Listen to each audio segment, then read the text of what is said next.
11 katuig na nga swimmer ang 15 anyos nga si Mariel Noquer Sorolla nga gikonsiderang usa sa mga pinakapaspas mulangoy sa iyahang category.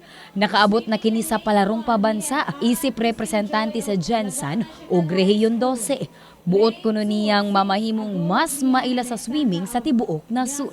I want to establish a good name in the swimming world. I also want to leave a legacy.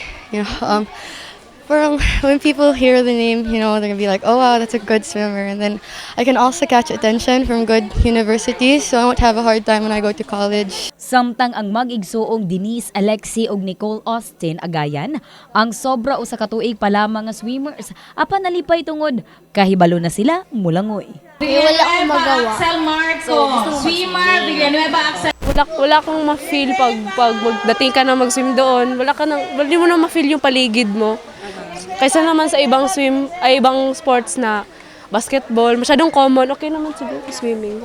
Ang maong kompetisyon ang lakip sa Division Meet o General Santos City Athletic Association Meet kung GSKA.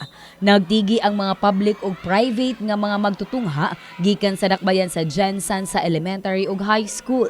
Si Coach Harry Dacera ang adunay labing daghang mga swimmer sa kompetisyon ug matod niya dedikasyon ug hard work ang angay nga buhaton aron nga mamahimong maayo. A lot of hard work. Mostly hard work. That's all there is. Base sa unofficial result sa swimming sa Department of Education kung DepEd Jensen Division, kadaghanan si midaog sa ilahang 60 ka event ang gikan sa private schools.